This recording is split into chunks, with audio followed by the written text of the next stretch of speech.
Hello, this is chapter 15. It's the vascular system. So we're going to start with that. Just a minute. There it is. And let's look at the objectives. It says on part 6, part 2, it's under those three, 1, 2, and the dot there, it should be a 3. Those go along with part 1. But starting part 2 is where it says 13, or right above that actually, describe the structure of a blood vessel. 13, compare and contrast the function of arteries and veins and capillaries. 14, identify major vessels of the pulmonic, systemic, hepatic, and fetal circulatory systems. 15, describe the structure of lymphatic vessels. Oh, no, that's it. Because that's going to get into chapter 16. So chapter 15 is just going to be a little dot there. Describe the structure of a blood vessel. Compare and contrast the functions of arteries, veins, and capillaries. Identify major vessels of the pulmonic, systemic, hepatic, and fetal circulatory systems. And then the rest of that is going to be chapter 16. So let's look at the type of blood vessels. Arteries carry blood away from the heart. Veins return blood to the heart. This is very important. You don't want to get mixed up into thinking of oxygenated and deoxygenated blood. You want to think of direction. Is it carrying blood away from the heart? It's an artery. If it's returning blood to the heart, it's a vein. And capillaries are the smallest arteries, and it connects the smallest arteries to the smallest veins. So we're going to see that, how that works. So let's look at the blood vessel layers. You have the tunica intima, the innermost layer. It consists of simple squamous epithelium, or that is continuous with the endothelium that lines the heart. Its smooth surface keeps the blood flowing freely. This layer also produces chemicals that cause the blood vessels to dilate or constrict. And then the tunica media is the middle layer. It's composed of smooth muscle and elastic tissue, and it allows the blood vessel to change diameter. The smooth muscle in this layer is innervated, or it gets the nerve impulse by the autonomic nervous system. And the tunica externa, the outer layer, it's made of a strong, flexible, fibrous connective tissue. And this layer supports and protects the blood vessel. In veins, this is the thickest of the 3 layers. In arteries, it is usually a little thinner than the middle layer. So those are the differences between the arteries and the veins. So let's look at the categories of arteries. You have conducting arteries or elastic arteries, distributing arteries or muscular arteries, and arterioles or resistance vessels. So we're on page 295. And if you look on page 294, it talks about something that has everything to do with the vessel structure. And we'll just talk about that for a minute because it's talking about aneurysm. And so that goes back to our last slide. But look this over, because if you've ever heard of an aneurysm, you may have wondered what that is. But it's what happens when a portion of the arterial wall weakens. So the blood inside the artery pushes against the weakened area and it causes it to bulge. And that's what an aneurysm is. So that has everything to do with how the vessels are made. It usually include the aorta, the renal arteries, and a circle of arteries at the base of the brain. If it ruptures, massive hemorrhage will result. And the aneurysm can also cause pain. But anyway, I just wanted to point that out to you because you may have heard of aneurysm, wondered what that was. So we're going to get back to our PowerPoint here on page 295, and we're going to talk about arteries.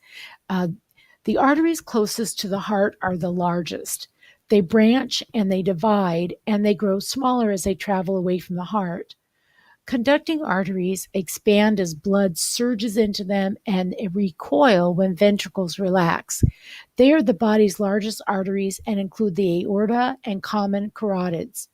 Distributing arteries carry blood to specific organs and areas of the body.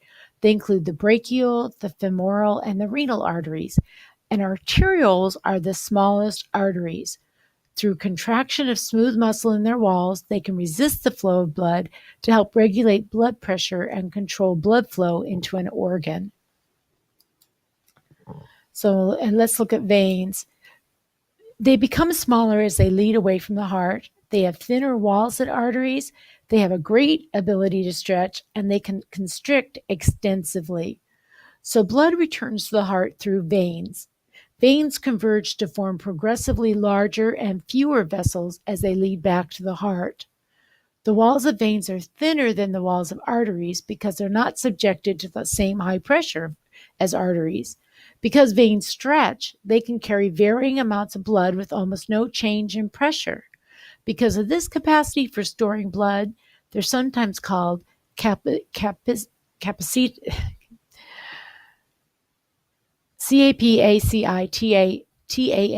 which I am not able to pronounce right now, capacitance vessels.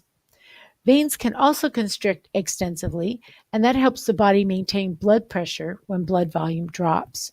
So the important things about veins is that they can stretch, they can constrict, and they have thinner walls than arteries, and they have a higher capacity for storing blood. So the categories of veins, you have your venules, your medium-sized veins, and your large veins. Venules are the smallest veins. They collect blood from capillaries.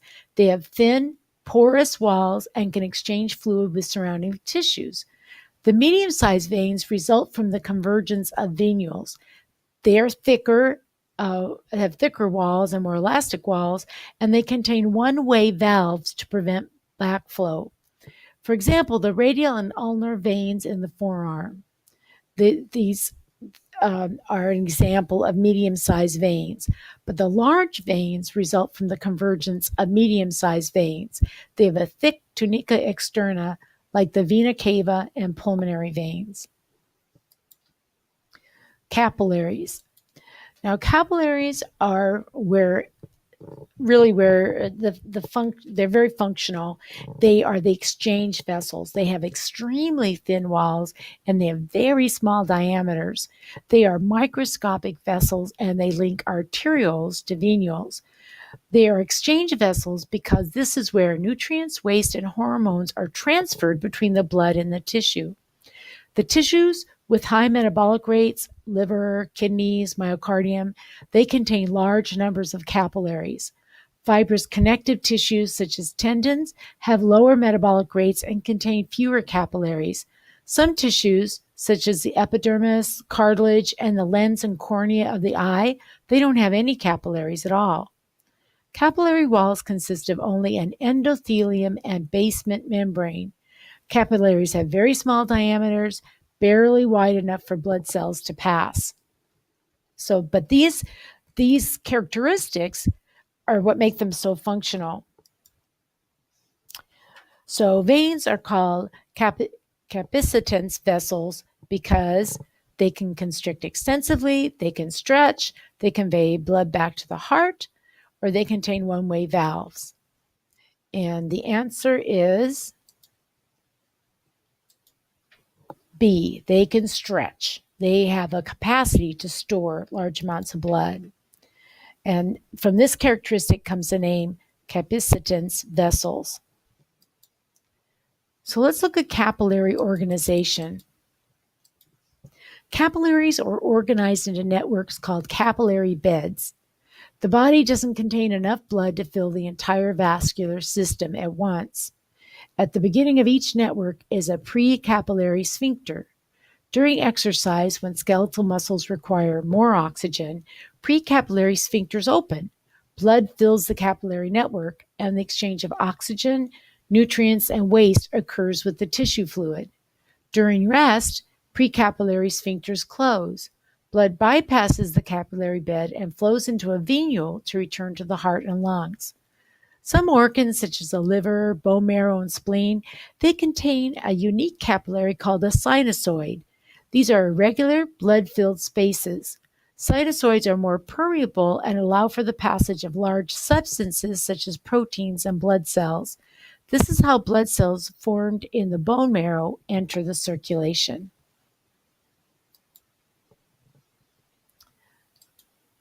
So the exchange. The walls allow for two-way exchange.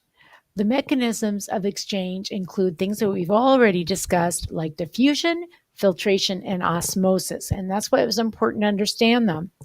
So capillaries release chemicals, oxygen, glucose, hormones, and nutrients to surrounding tissues. Capillaries take up the waste, like carbon dioxide and ammonia. Capillaries take up materials, glucose, calcium, antibodies, and hormones to move them to other parts of the body, and water moves in and out of capillaries. So we'll look at diffusion. Diffusion is the most important mechanism of capillary exchange. In diffusion, as you remember, substances move from areas of greater to lesser concentration. As shown here, the blood flows into the capillaries from the arterial system, carrying a supply of oxygen. So the concentration of oxygen inside the capillaries is greater than in the surrounding tissue. As a result, oxygen diffuses out of the capillaries and into the surrounding fluid. At the same time, carbon dioxide, which is more concentrated in the surrounding tissue fluid, diffuses into the capillary. So this illustrates that. Now, filtration occurs close to the arterial side of the capillary bed. As shown in the figure on the left, blood enters the capillary through the meat arteriole. The pressure here is about 30 to 35 millimeters of mercury. The pressure in the surrounding tissue fluid is about 2 millimeters of mercury. As shown in the figure on the right, the higher pressure in the capillary pushes plasma and dissolved nutrients, such as glucose and amino acids, through the capillary wall and into the surrounding fluid. This is filtration. Filtration requires pressure. And then the colloid osmotic pressure, take a look at that. As shown in the figure on the left, as blood continues to move toward the venous end of the capillary, blood pressure inside the capillary drops. The drop in pressure allows the proteins in the blood, such as albumin, to exert what we call colloid osmotic pressure, in which the albumin pulls tissue fluid along with the cell's waste products into the capillaries, as shown on the right. So this is taking a lot of these things that you learned, diffusion, filtration, and osmosis. And the reason why we learn them is so that we can understand how the things get exchanged in our body, how we exchange oxygen, carbon dioxide, how we get hormones, nutrients, glucose through our body, and all these kinds of things. Now, if you look on page 299, it talks about an important concept called edema. When fluid filters out of the capillaries faster than it's reabsorbed, it accumulates in the tissue. We call it swelling. We'll say their ankles are swelling or somebody's feet are swelling. This is the medical terminology word for this is edema, and it appears as swelling. It can also occur inside, and it has three main causes: increased capillary filtration, because capillary pressure drives filtration. A rise in capillary pressure would increase filtration. So that could be kidney failure, poor venous return from inactivity, or failure of the right ventricle, all of which allow blood to accumulate in the veins and capillaries, driving up pressure. Or reduced capillary reabsorption. The capillary reabsorption depends on albumin. Therefore, a deficiency of albumin would slow reabsorption, causing edema. Albumin deficiency may result from liver disease because albumin is produced by the liver, or burns, which allow protein to be lost from the skin surface, and kidney disease, which allows albumin to be lost in the urine. This is why it's important to know what a patient's albumin is, because that is going to tell us their not only their capacity for growth, and it's important protein, but it's important plasma protein, and that it keeps the fluid inside the vessels and instead of leaking into the tissue. Obstructed lymphatic drainage is another reason. We're going to be talking about that in a little bit. Because of depending on the lymphatic system, 15% of the fluid filtered by the capillaries. So if you had an obstruction, it would cause fluid to accumulate. And where we see this a lot is when ladies have had a mastectomy, what they call a radical mastectomy, which includes the removal of the lymph nodes under the arm, in the armpit. And we often we'll see signs, or we'll see notes, or somebody will pass on, say, don't take the blood pressure in the left arm or the right arm. This is often because the lymph nodes have been removed in the mastectomy, and they're going to be more easily damaged because they don't have the ability to, the lymph nodes are not there, and so the ability to remove that fluid from the tissue is not there. So let's look at the next thing, which is a question. Capillaries release oxygen and take up carbon dioxide from surrounding tissues through the process of C, diffusion. It is from an area of greater concentration to an area of lesser concentration. Okay, at this right now, I'm going to stop part 1, and then we're going to start part 2 with pulmonary circulation. So this is the end of part 1, and we'll be beginning part 2 with pulmonary circulation.